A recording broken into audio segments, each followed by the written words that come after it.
Yo! What up? Welcome everyone to episode 7, whoa, of the Stay Real podcast. Today, we have a new segment for you we're very excited about. We know there are a lot of news channels out there that you can get your news from. I know there's, a lot of choices, but I bet you some of the news that we're going to talk about, I don't think you're going to hear a lot of other places. So stay tuned for that. But first, I'd like to welcome my co-host, Tom. How are you? Doing good, hanging in, chilling. Hey, man, that's all we could do, right? You know how it goes. Mm-hmm. Roll with the punches, baby. That's right. Leaf in the river, baby. Leaf in the river. Okay. So, our new segment is called This Week in Bullshit.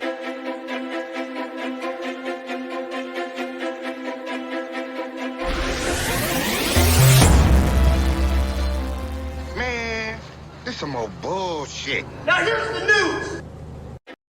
Welcome, everyone, to This Week in Bullshit. I am your host, Mike. This is my co-host, Tom. How are you, sir? Doing well.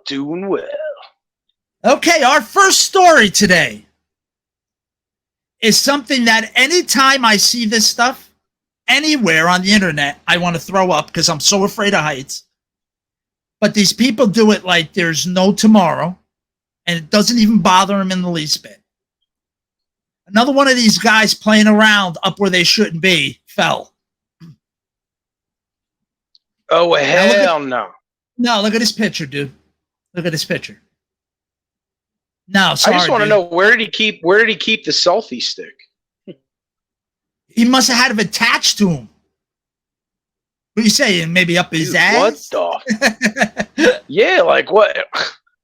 You bringing a selfie stick? Is that really something like on your list of important things while you're climbing like Spider-Man to like something that could easily kill you if you slip? Like, oh man, I can't forget my selfie stick. You know, like, that's what I don't know, call... like I'd be like suction cups for my hands, or repelling, carabiner, paracord, stuff I can repel with. I don't know. But dude, that's not what they do. That's the urban. See what I have highlighted?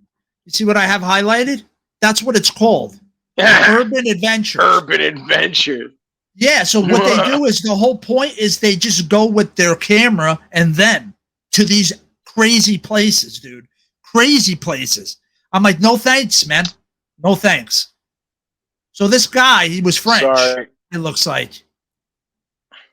Skyscrapers around the world under the name Remy Enigma. 68th floor of a tower in Hong Kong. Because, dude, in China, a lot of people go there because how high the buildings are. They're crazy. Yeah. Yeah, he's an enigma, all right. He's only 30, dude. Look at that. Dude, what does that do to you, that picture? Because to me, I want to throw up. Like, I don't even want to look at the picture. Yeah, I get mad anxiety. I used to like heights a lot more when I was younger, but as I got older, dude, I'm not crazy about heights anymore. But roller coasters, I love. So, because it's over quick. Yeah. The drop's over and you're done. But that, hell no. No way, man. No way. Not in a million years, man. Sorry. Fuck out of here. He took the elevator to the 49th floor where he traveled up the stairs to the top of the building. Oh, crap. No, he got trapped? Wow. He became trapped outside, dude. No. Oh, no, dude. So he wasn't like he really... He reportedly began frantically knocking on a window, startling a maid, after which he lost his footing and plummeted. Oh, my gosh, dude. Holy crap. Dude, it's like Neo. It's like Mr. Anderson when he's running from Agent Smith. Exactly. Mr. Anderson. Remember, Morpheus is like, now go out on the ledge. And he's like, no way. No way, dude. But, dude, that's insane. So he was trying to, dude, that's like a bad horror movie, dude, that poor guy. He's knocking on the window trying to get the maid's attention to get help. The maid's like, oh, shit. And he went, oh, and fell, dude. That's terrible. You keep on knocking, but you can't come in. Hotel workers said the building security had quickly attempted to confirm he was visiting in front of her, but Lucy had already entered. Oh, so he told them, oh, I'm visiting somebody. Took off to the elevator. They were like, wait a minute. And it was too late. Yeah, this guy signed in. His last name is Enigma. I don't know. He said he's seeing a friend, but this looks like a fake name. I don't know. Enigma? Probably not. Edward Nigma. So they don't know 100%. Yeah, right? They don't know 100%. They're saying it was likely not a suicide, as in no or other indicator was not found on the guy. It was a homicide. Who knows, man? Whoever locked that window on him. This is like say, yo, man, he was healthy and fit and happy face, motherfucker. I feel very sad. I mean, he looked happy when they went out there. If you're into that kind of thing.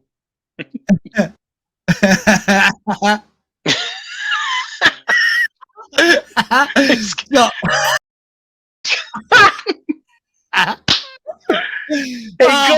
Hey, Goods, is it a nice view from out there? I don't know. If you're into that kind of if you're into that kind of thing. If you're into hanging from buildings, Gus, then it's probably a good time.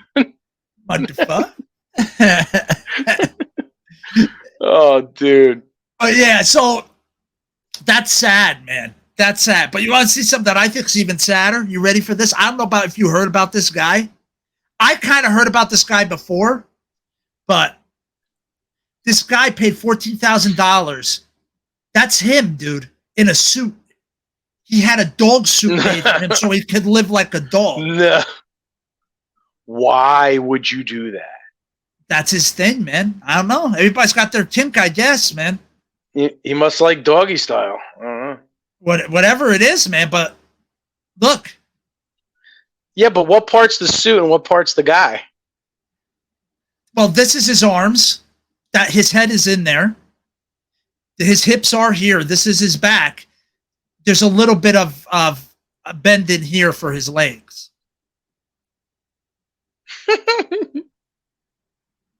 He's still in an uncomfortable, unnatural position.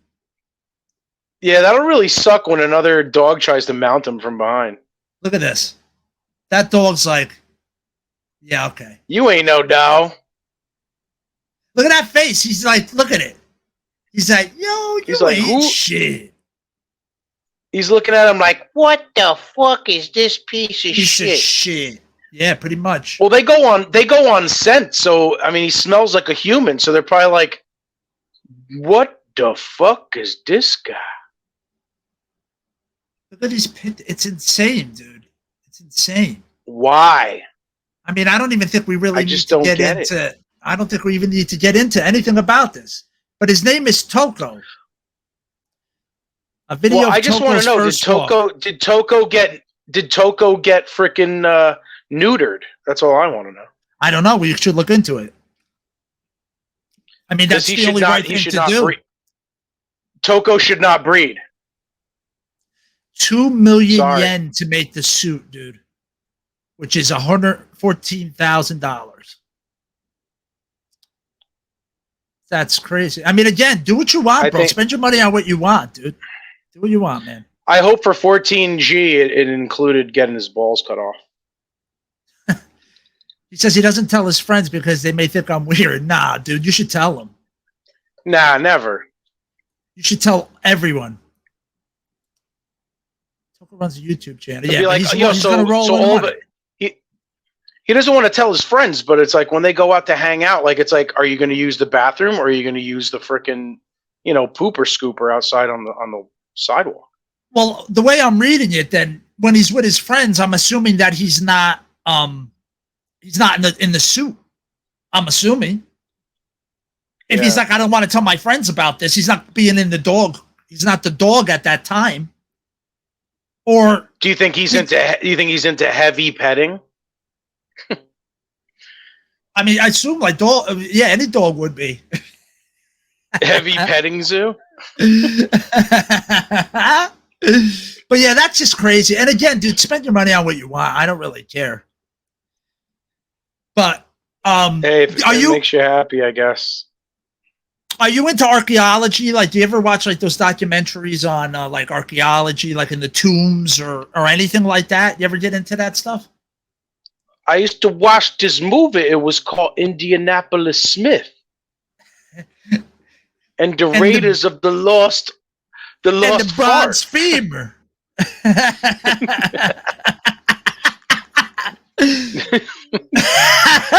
And there was that.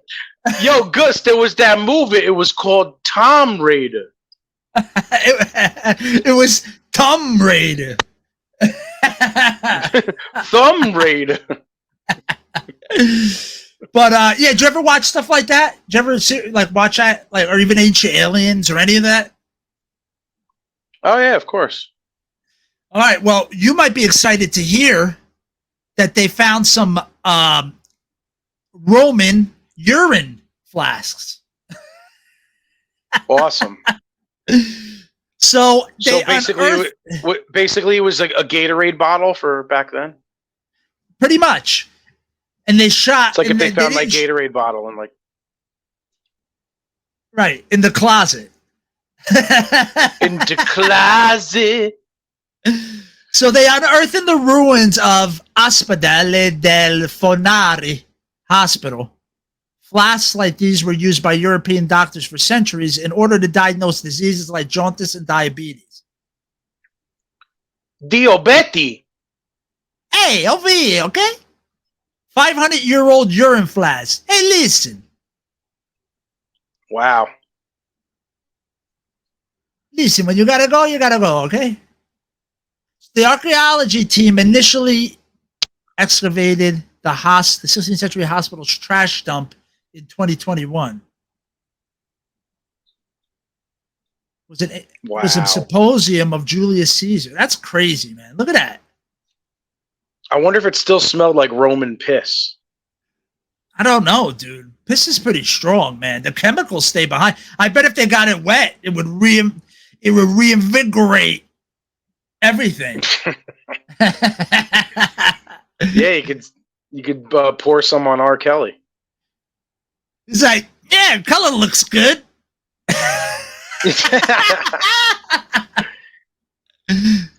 He's like, hey, Giuseppe, what do you think? This shit look a little, I don't know. It's a little dark. You drink enough. It's not bad, but then again, it's not good. It's not good either. This guy's like, this is the urine from Pope John V.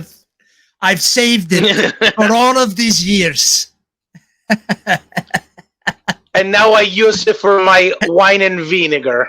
And wine and vinegar I put on my salad. Yeah, my olio vinegar. But only a drop. Only a drop.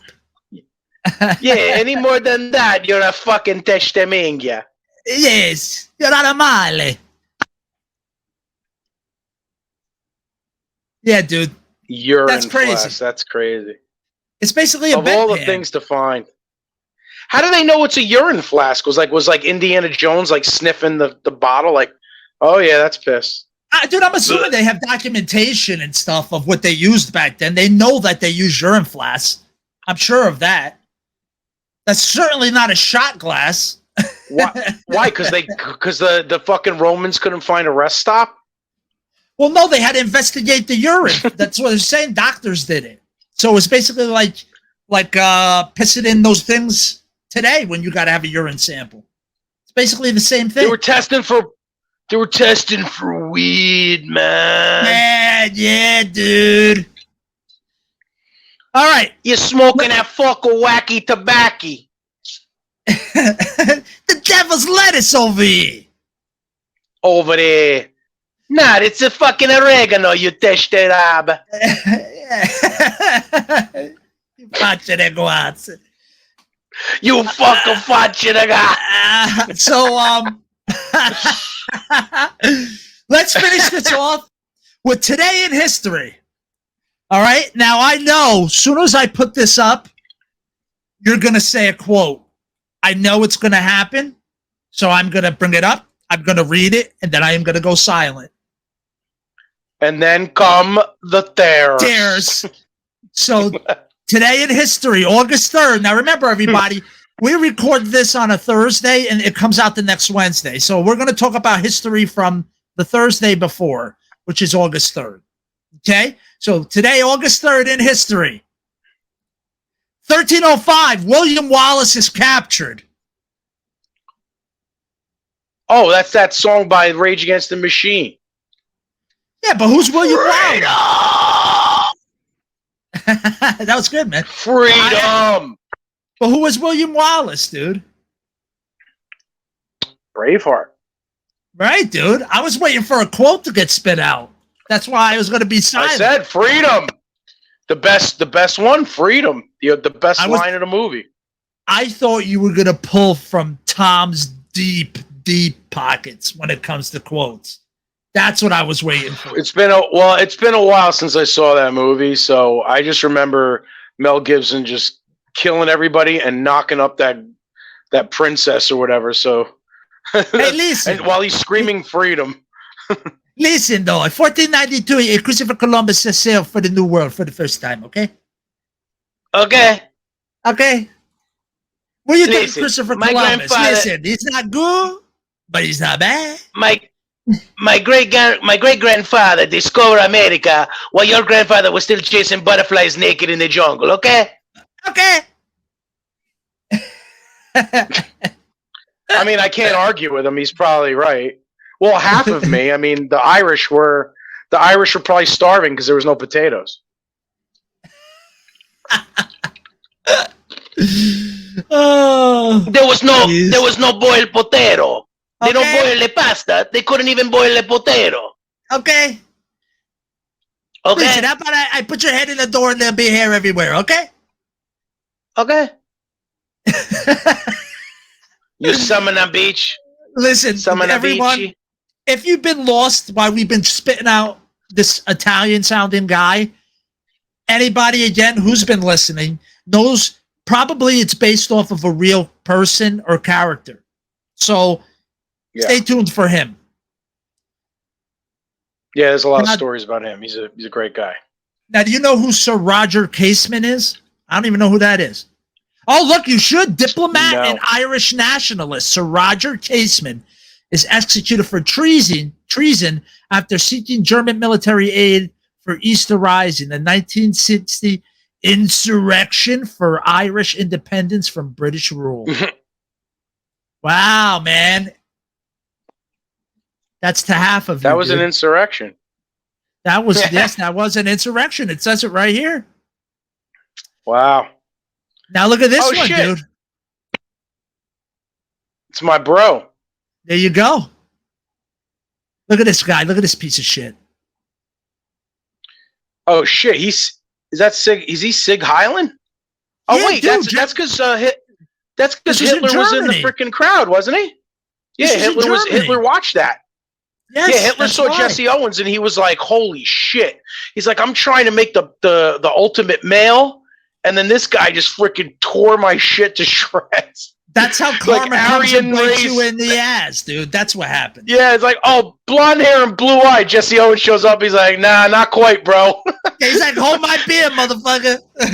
he's like this. Hey, yo, see if you know this one. The ultimate male, Jesse Owens, versus the ultimate sauerkraut.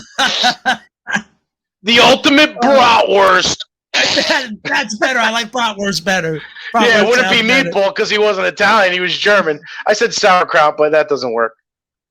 The ultimate male versus the sauerkraut and bratwurst. Unfortunately, being Italian, I said the original quote. Sorry, everyone. Well, hey, man, you can only do can only do it right. Now, That's did you know original. Well, yeah, of course. And it's kind of a sin if I do it wrong. Being an Italian from New Jersey, I'm not allowed to do anything else. So it's kind of in the I know code. Terry. Yeah, dude, you got to give respect though. Terry Bollea versus the Italian Stallion, all-time Absolutely. great fight. Surprised Hogan took the fall. So, rip him. 1958, the U.S. Nautilus travels under the North Pole. I didn't even know that. Did you know that? I didn't know you could go under the North. I didn't know you could go under the North Pole. Me either, dude. Me either. So that's this week in bullshit.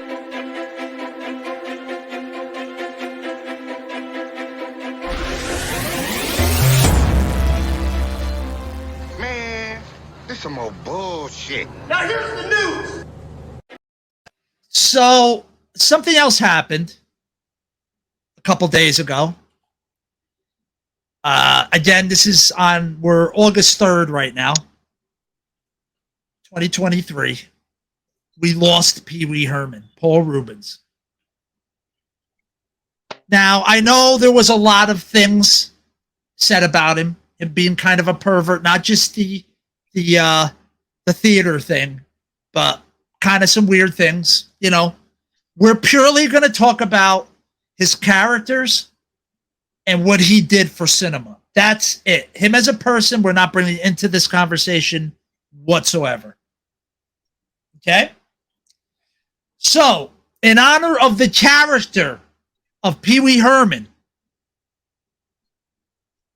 he's going to be the subject of our Tobin's Retro Guide. Anybody want to play Parcheesi?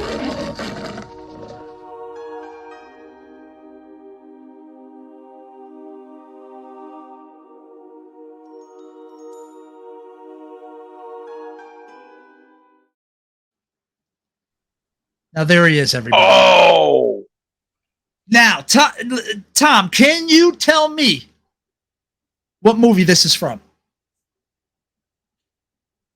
I actually can't. I don't know which one. But he looks like he has a boomerang bow tie on.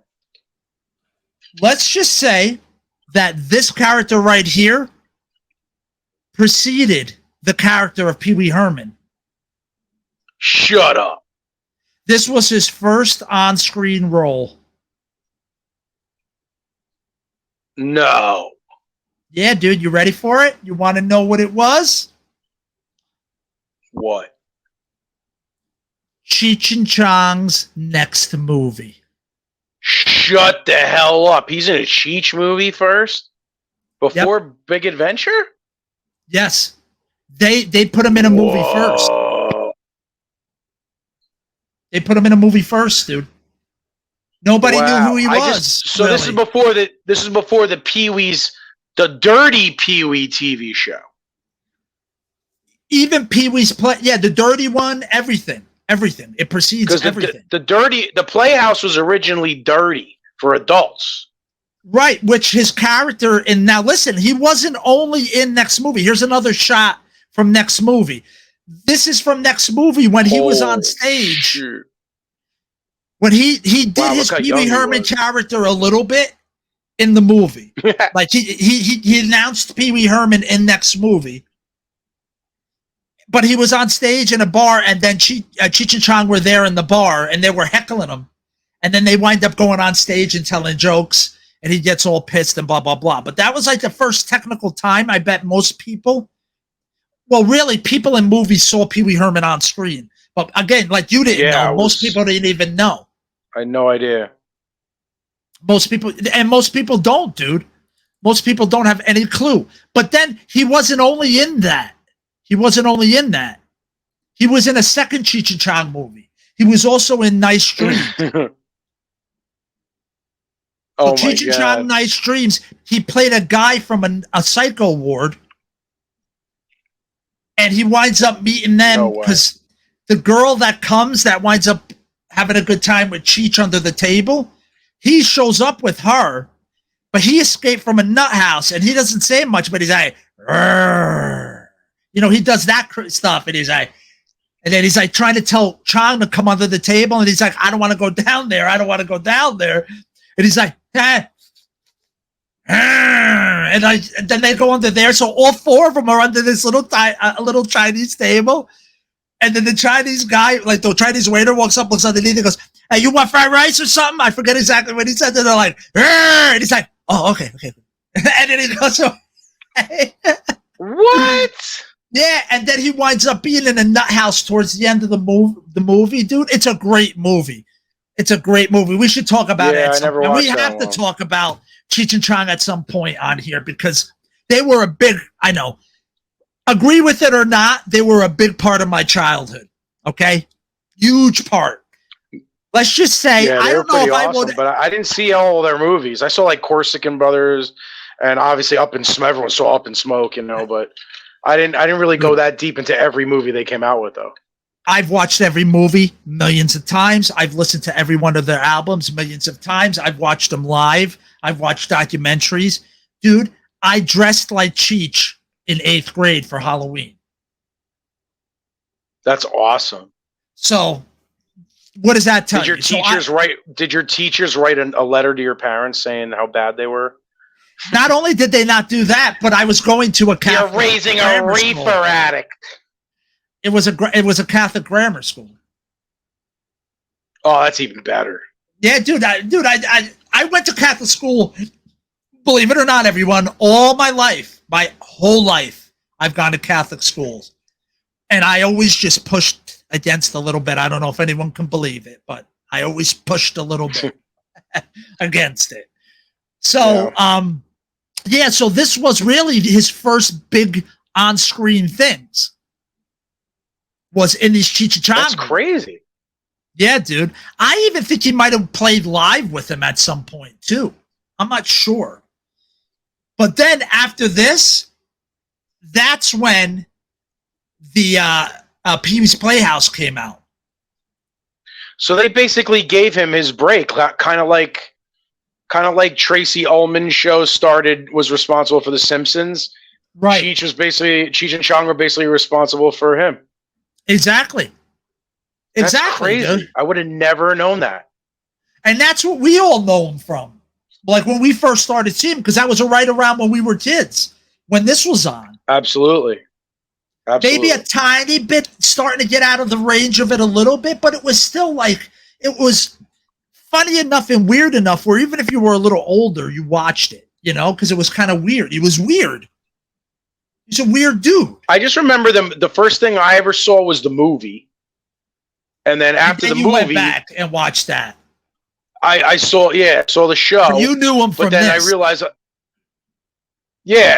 from Big Adventure was the first thing we all knew. And we were in elementary school. So it's like, holy shit. Like, this is like, that movie took the world by storm, Pee Wee's Big Adventure. But it's like, I don't remember watching the TV show, the kid-friendly one, Pee Wee's Playhouse. Was it Saturday mornings? From what I remember, yes, it was. I feel like it was Saturday mornings. But then I got into the show, and then as I got older, they're like, oh, yeah, did you know there was actually a dirty version, like, before the kid version? And I'm like, no. Yeah, and that's where Cheech and Chong knew him from. That's where they knew him from. Yeah. And so that's how I was just like, wow, I didn't realize that he was this dirty dude. Now, what do you think one of his next movies was? And when I say this movie, if you don't get it, okay, now think early. Don't give me late movies, dude. Don't give me Big Top. It's before Big Top and all that, dude. It was early, but it's a movie. We're going to have to cover it, and we already talked about it. And if you don't remember it when you see it, and if you didn't even know it when you see it, you're going to flip out. So what do you think the next movie? Not a big part, more of a cameo. He's in it for about 5 to 10 minutes. I know exactly what it is, bro. Lay it on me, bro. Lay it on me. Well, I'm going down where I belong. Where the days are short and the nights are long. Frankie Avalon, Back to the Beach. Boom! Good job! The bird. The bird is the word. I said the bird. Bro, very nicely done, dude. Yes, back to the beach. I almost forgot, but it came to me in a vision. It came to me. It was like Marty, I had a revelation, a vision, the flux capacitor.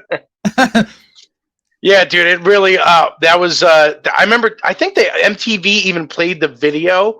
It was like Pee Wee Herman had a music video, and it was the bird. Yes, dude, it was From big the for about movie. 10 When minutes. Yeah, 10 minutes exactly, and he was where he's on the beach the whole scene, and then he takes off flying into space on a fucking surf. Yes, dude. It's like, hey, dude, later, and he's like, later. And there was like the corniest freaking movie trick ever. The And remember, worst like, the CGI surfboard, looking like, thing. And he's like, yeah, it was CGI. It was like freaking some guy drew it in a piece of paper. It looked like a cartoon. And like I was trying to be nice. The surfboard started glowing. It was like Yes. glowing, and then he just like takes off, and you're like, "What the hell was that?" And all you hear is, ah! That's all you hear as he's flying away. Yeah, Now, after yeah, he this, came out of nowhere. exactly. Like, he came up, did his thing, and then flew back to his planet. Yeah, yeah. Now, this is where a lot of people jumped on, too, was Big Top. Big Top was when a bunch of people jumped on. Oh yeah. Well, I mean, I didn't think that didn't touch the first one though. And this No, wasn't but a what's Tim her name Burton was movie, great was in it? What's her name? That Italian actress. What was her name? I don't remember. I don't remember. I don't remember her name. You know who I'm I know talking you're about, talking though, about. right? What? The freaking the Piccola Poopola? The Piccola Poop. The Piccola Poopola brothers, wasn't it? That was it. Oh my God, we need CPR. Oh, We need CPR. He's that dead. was great, dude. You're on point tonight. You took your ginkgo biloba, dude. You're on point, dude. Nice. Dude, because I used to laugh at the name, the Piccola Poopola brothers. I don't know what her name was though. Remember the little, What the hell was her person? name? Bella? Yeah, yes, I think so. Yes. Of course Remember it the was little Bella. guy was like, It's like, remember the little- ciao, Bella. He's like, hey, ciao, Bella. All of a sudden, like, he knows, like, Italian. He's, like, saying Italian just to try and get her. Oh, man. And he's cheating on Penelope. What's her face? Penelope Ann Miller? Are you Was that ready? the actress? Yes. Are you ready for some deep? I'm going to hit you with some deep trivia. We're going to see. You ready? Stop. Chris Christopherson. No, I'm sure. Who was the actor that played the dog-faced boy? The dog-faced gremlin? No. Wow.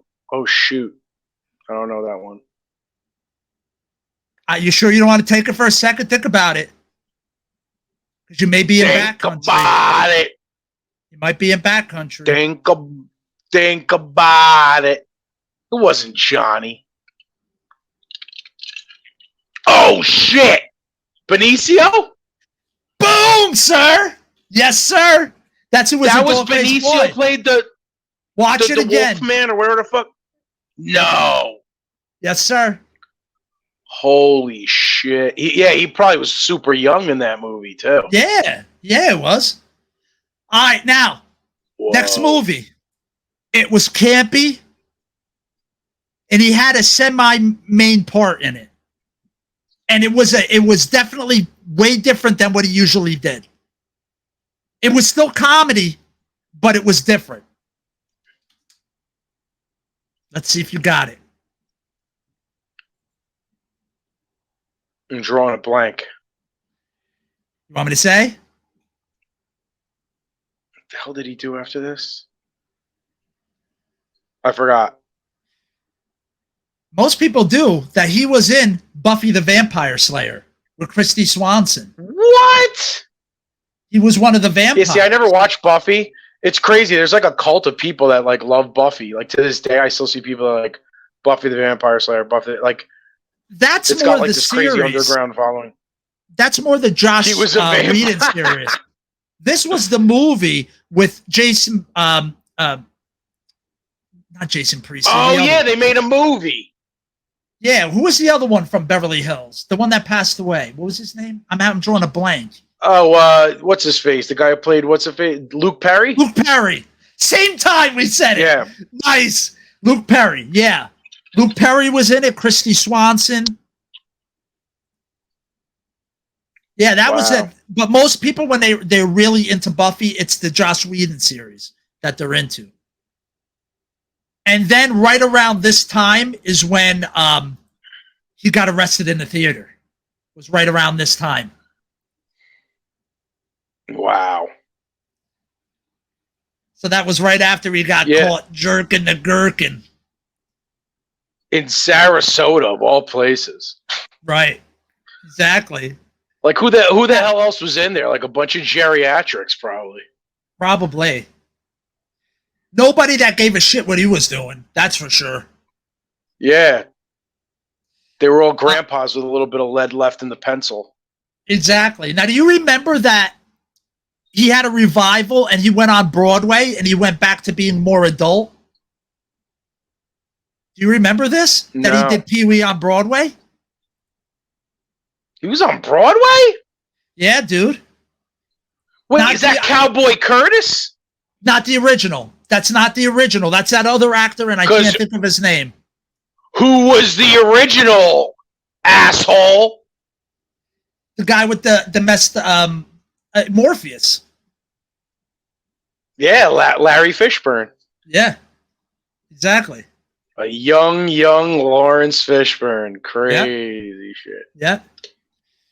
Of all people. Now, that was on Broadway. I don't know how long that was on Broadway for. But then after that, did you watch the show he did on Netflix? This one? Pee Wee's Big Holiday? Did you watch that? No, I remember people were talking about it. I was going to watch it. It just never happened. Dude, I watched it during my miserable marriage.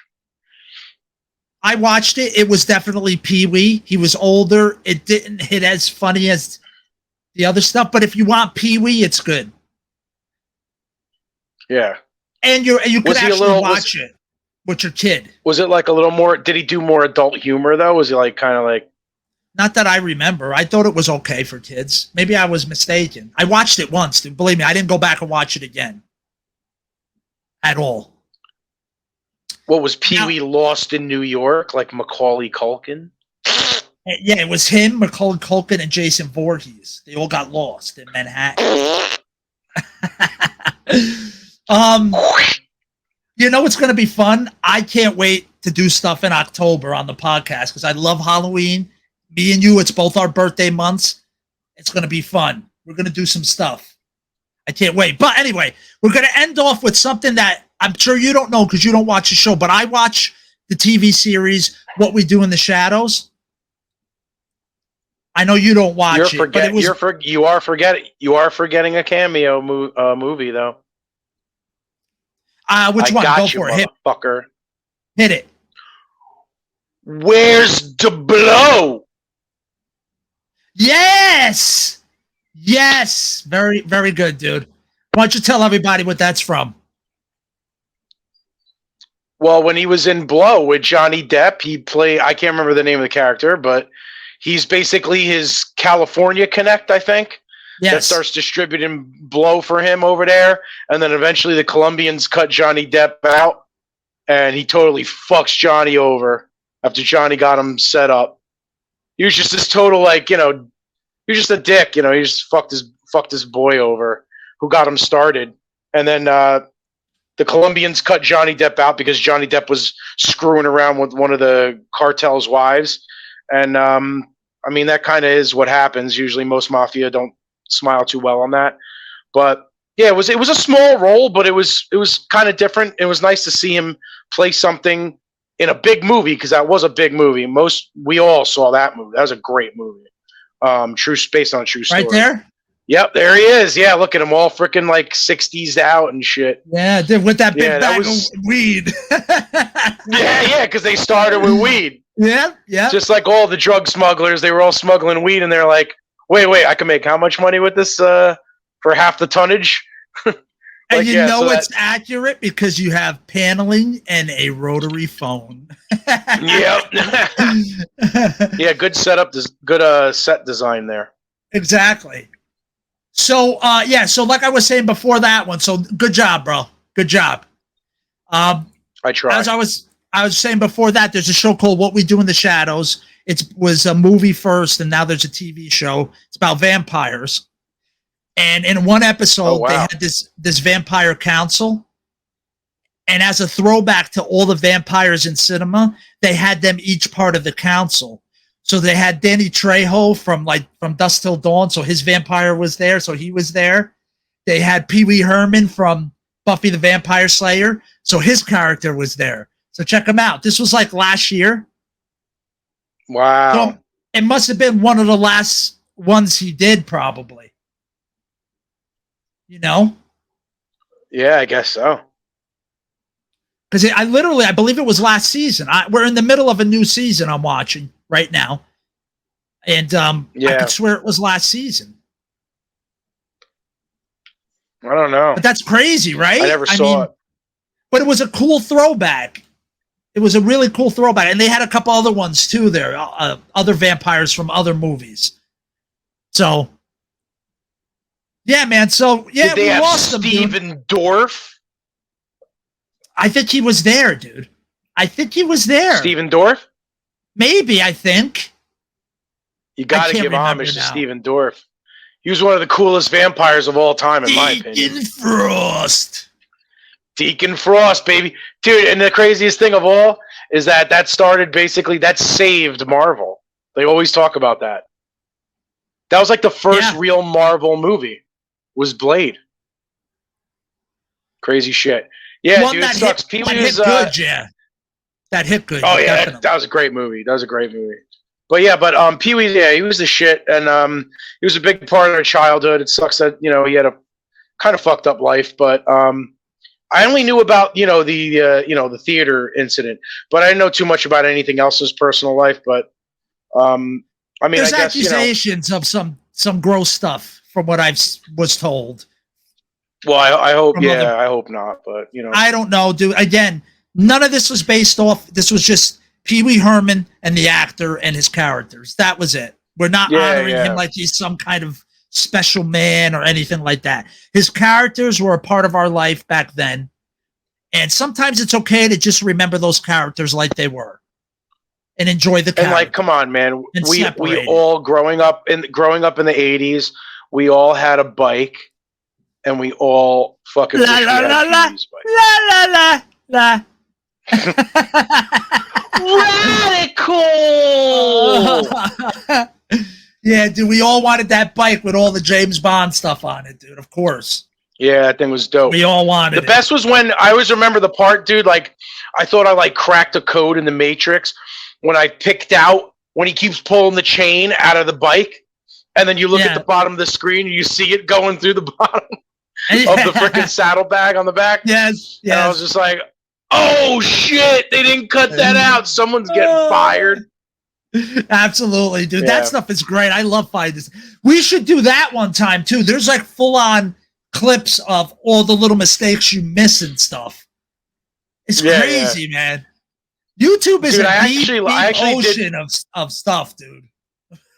I still use Pee Wee's Big Adventure sayings to this day. And so it's like, oh, guess what I got? And I'll be like, good for you and your father.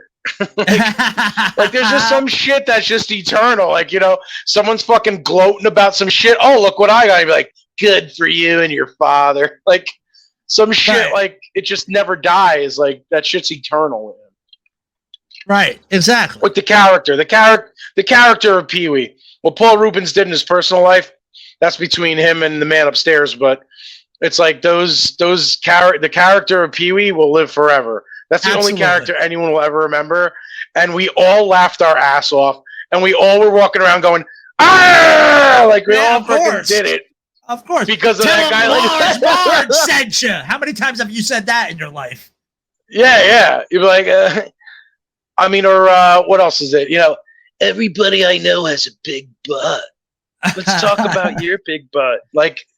It's just like so many lines that are just like eternal from Pee Wee's Big Adventure. Above all, I mean, I feel like that was his magnum opus. That was his shit. That was it, and it But was, plus Tim it was Burton? Burton. Yes, I was just gonna say, Did Tim? Yeah, Tom Abots. There it is, dude. Again, the connection's there, bro.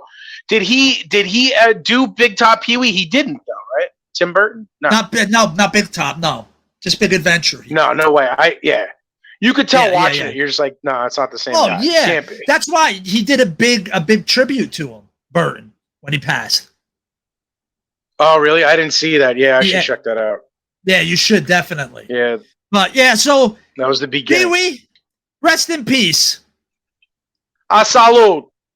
And that's Tobin's retro guy. Anybody want to play Parcheesi?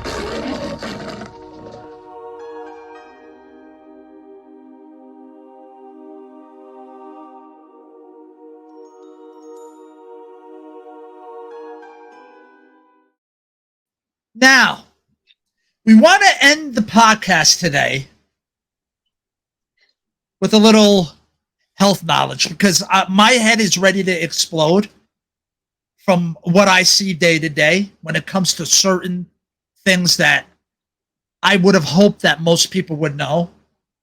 So I'm going to talk about it today. If you want to go on this journey with me, Tom, I would like to talk about. Let's go. Something I mentioned in another episode about the rice formula, but we kind of glazed over it a little bit. But we did mention that you shouldn't do ice anymore and blah, blah, blah.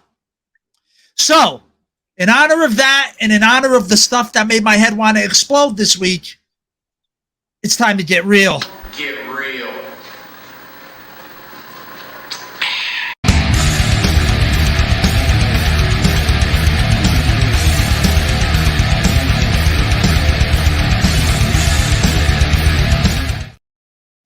All right, so I had mentioned in that episode about the man who came up with the rice formula, saying, don't use ice anymore. Okay? Oh, yeah. This is him. Dr. Merkin. Now, the fact that his last name is the same as a toupee for a woman's crotch is besides the point. That's what it's called? A Merkin. Yeah. It's not spelled the same way, but I'm learning a lot today. And I hope all of you out there learn something today. And that's one to grow on. Cheech and Chong and a Merkin. I like to leave some things open for Tom. The surprise. I enjoy it. So, Dr. Merkin. Let me find. He was the one, so right here. 1978, I coined the term rice. Rest, ice, compression, elevation for the treatment of athletic injuries. Ice has been a standard treatment for injuries and sore muscles because it helps to relieve pain caused by injured tissues, which I think I said it in that podcast, that ice helps you up here, which is pain. It makes you feel better. Coaches have used my rice guideline for decades, but now it appears that both ice and complete rest may delay healing instead of helping. I scream this to people all the time, constantly. Stop listening to that crap and listen to your body and let your body do what it's supposed to do. In a recent study, athletes were told to exercise so intensely that they developed severe muscle damage that caused extensive muscle soreness. Although cooling delayed swelling, it did not hasten recovery from this muscle damage.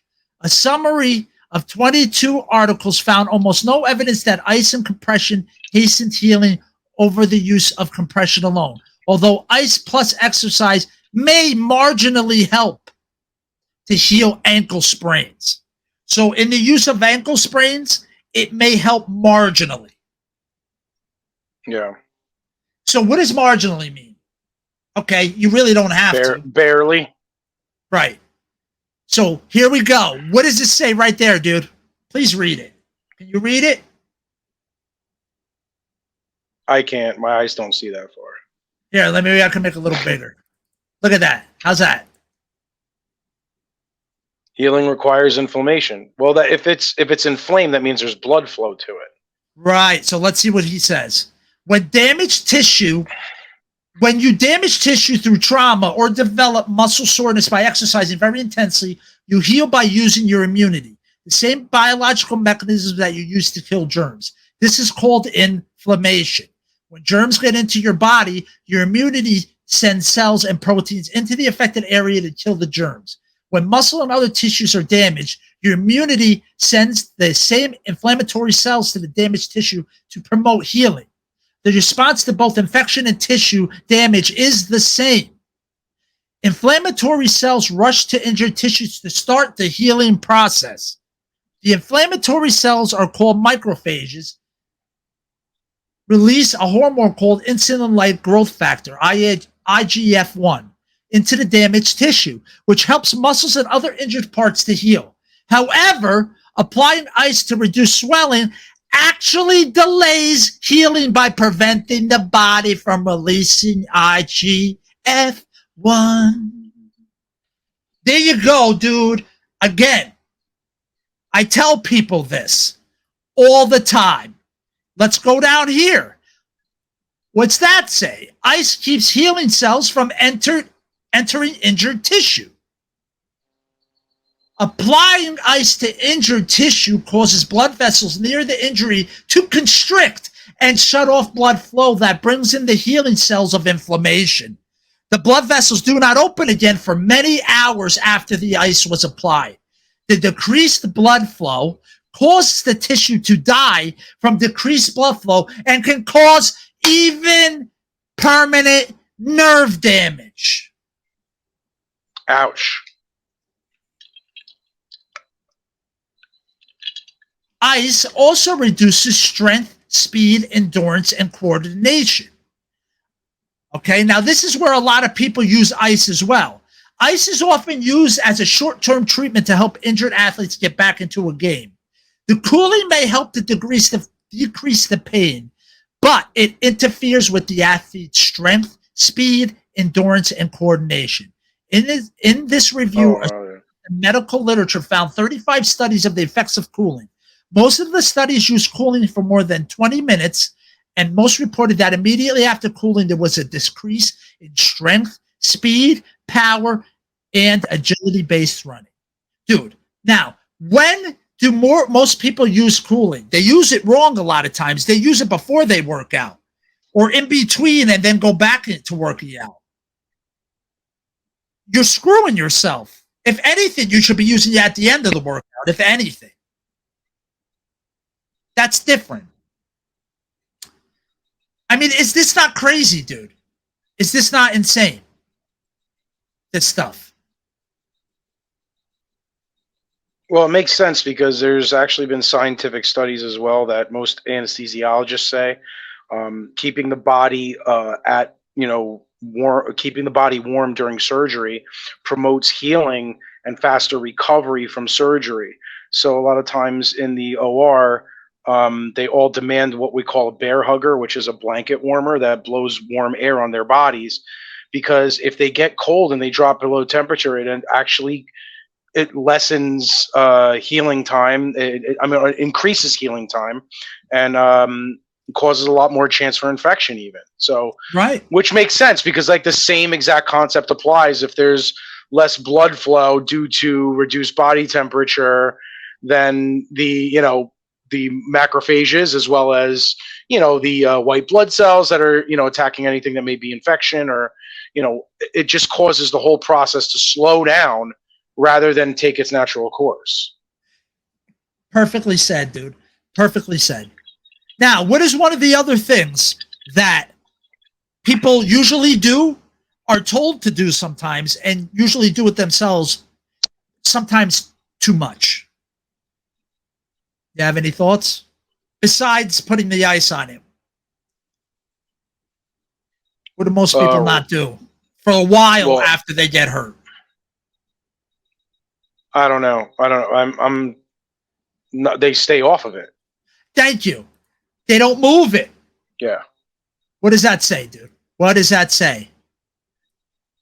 Why is movement it's important for healing? because it also promotes blood flow, circulation. The benefits of moving. When you injure yourself, your body immediately activates its self-repair function.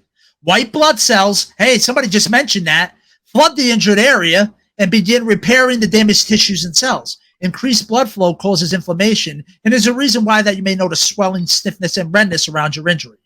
At this point, rest is a priority.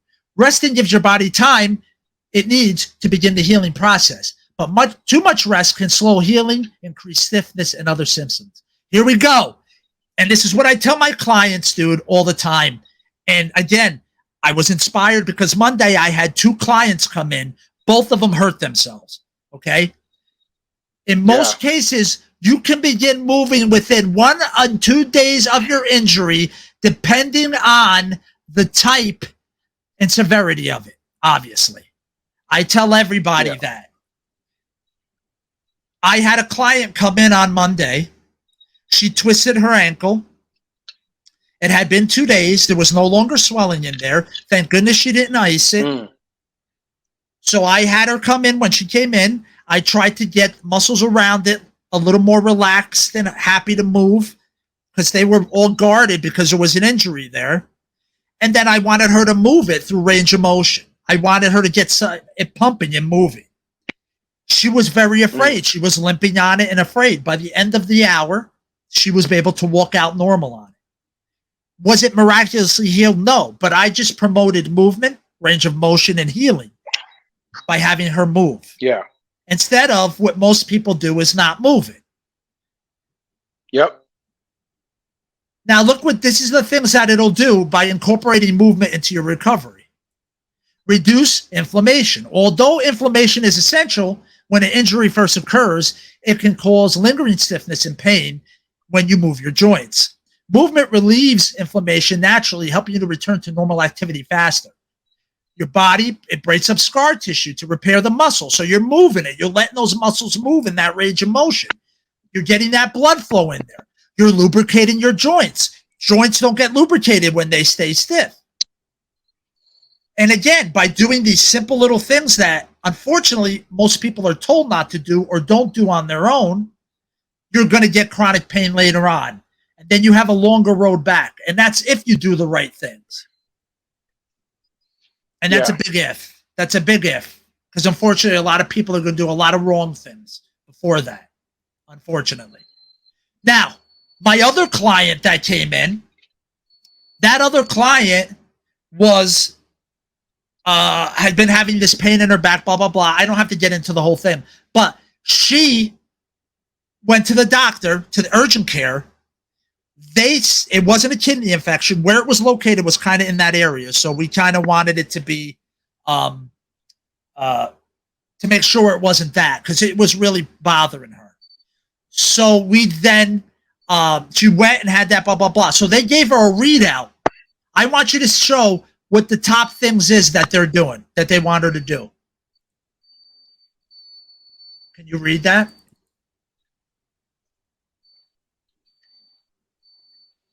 Mm-hmm. What's that top thing right there? Right here. Rice. So you this mean is rice for my burrito, Gus? Gus. They're still having you do the rice formula at urgent care. Now, this is a normal handout they're going to hand out to people. And they're still saying that. They're still saying that. And they're scaring people, wanting them to refer them to physical therapy. It's like, dude, you're going to delay. Here's what you're doing. By doing the top thing, you're going to make it so then they're going to have to go to the bottom thing. You're basically going to seal the deal because they're going to do that thing, and then they're going to wind up having chronic pain, and they're going to think they have to go to a physical therapist instead of going to somebody that knows what they're talking about, have them do some basic crap, and feel better. It's a vicious cycle. And the other client, when she went to the wherever she went to, the urgent care, paramedic, wherever she was, they said ice too. So they're still giving out this stuff at doctors to people when people should not be doing it. So people, I want to end with this. Please listen to my words. If anything, listen to my words. If you have an injury, if it's a broken bone, go to urgent care or the hospital. If it's a absolute torn muscle, like that muscle flapped up, you can't move that joint because the muscle's ripped, whatever, you go to the hospital, urgent care, whatever. But if you do something where you just about, ow, that hurts, give your body 24 to 48 hours and see how you feel before you run to the hospital. And in that 24 to 48 hours, you want to stay off of it for most of the first 24 hours. Let it swell up. Maybe every hour, kind of move it, minimum. Even if you can't get up, move the joint as best as you can, as far as you can. But stay off of it for that 24 to 48 hours. Then you need to start moving it. Then you have to let the body know it's okay to start moving it so you can promote even faster health. So please, don't go to urgent care and doctors and stuff for little ouchies. Let your body do what it's supposed to do. Then what you're going to do is you're going to add that compression and elevate for 20 on and 40 off for the next 24 to 48 hours. And then by then, you should be okay with just some soreness and stuff. You should be able to move it. So please, people, save your insurance for important things. Yeah. And if you are having chronic pain, find a good trainer that specializes in pain management. They're out there. That's what I do. There's other ones out there too in your area or online. I do online with Realistic Fitness. By the way, shout out to them for sponsoring this podcast. I work with people to help them go wherever they're at.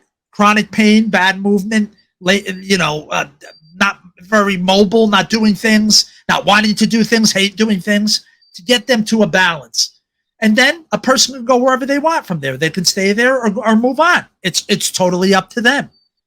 So find that person that'll do it. And again, Tom has talked about things helping with him, and maybe we can at another point get into more stories about that. I can give you more client stories of how I helped people who had pain for years feel better just through movement, not even having to go to the gym, just doing things at home, doing the bare minimum consistently. That's it. Bare minimum consistently is the key for most people just to be healthy and feel better and move. I really wish people didn't have to knew that they didn't have to be an athlete by exercising and moving. They could just move better and feel a little better. And then maybe reassess at that point and see how you feel at that point. I really wish more people would do that. You have any final thoughts, bro? I went off on a tangent. Do you have any final thoughts on that subject?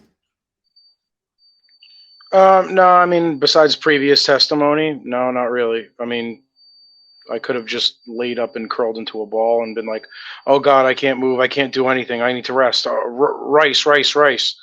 But it's like, you got me moving and made me do the right movements to build up the muscles around it. And it helped my injury. And it was like almost instantaneous. So I was real happy about that. That was a testament to that, because I wouldn't have been able to go meet up with that girl at that time. So right, exactly. It definitely helped me out big time. There's a happy client right there.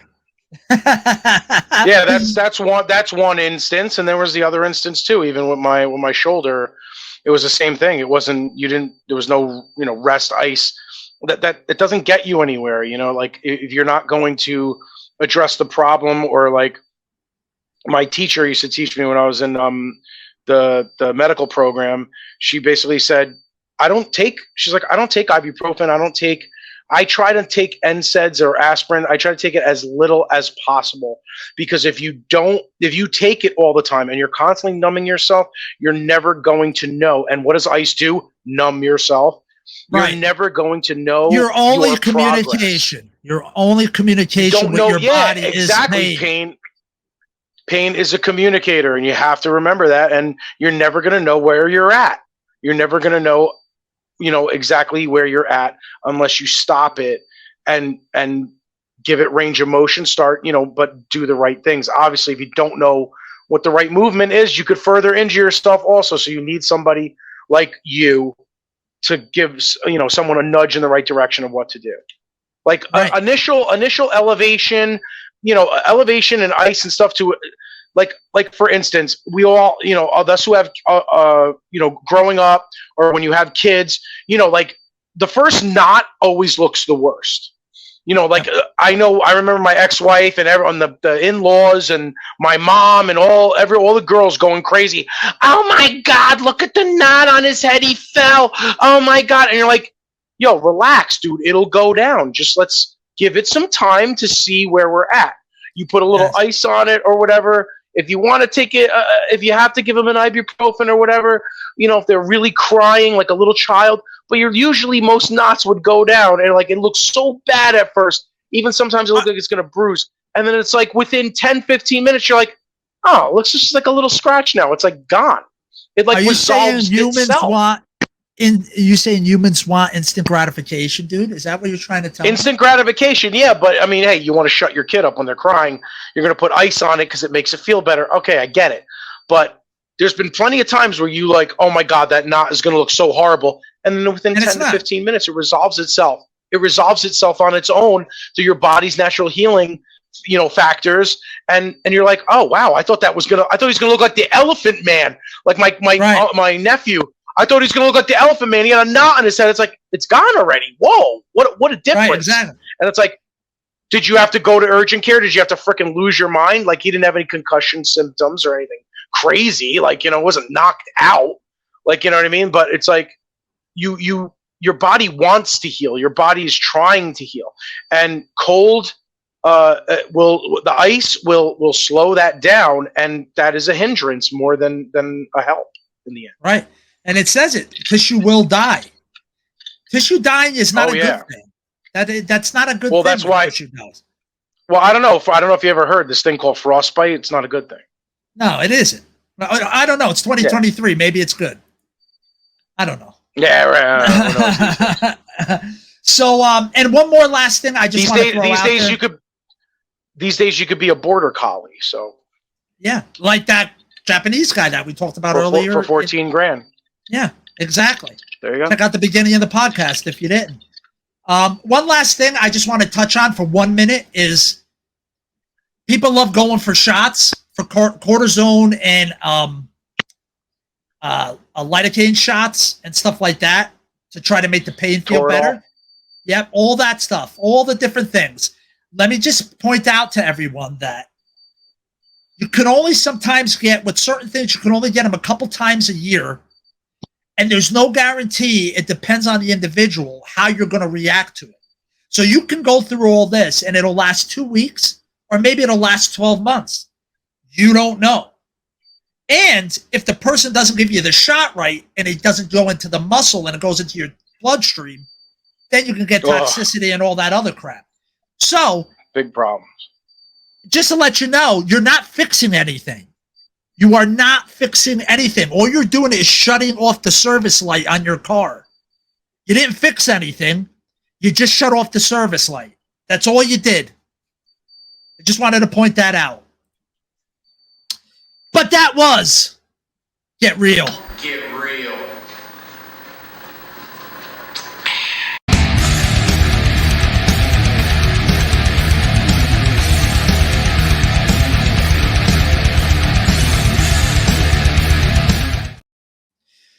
All right, everybody, we're going to wrap this up. I hope you enjoyed this episode. Next week, I know we mentioned last week about talking about Pantera, but we messed up. Tom's going to be seeing, a Pantera-like band over the weekend. So I think we will talk a little bit about them. Yeah, tomorrow. So I think we'll talk a little bit about them next week. Maybe talk about Watch It Go. If anybody knows the video back in the day on VHS for Pantera 3. So if anybody remembers that, or if they remember what this sound is from.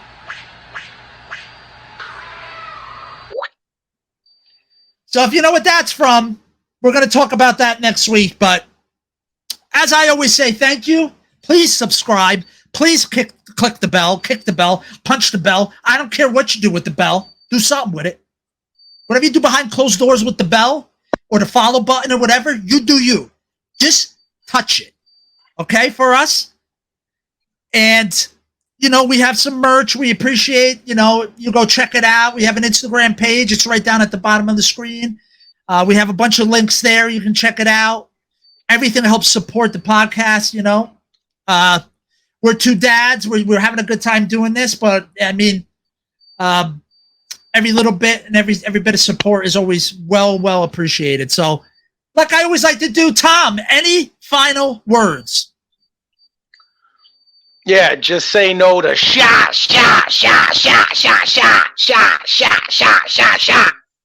Everybody! We'll see you next week, everybody. Later!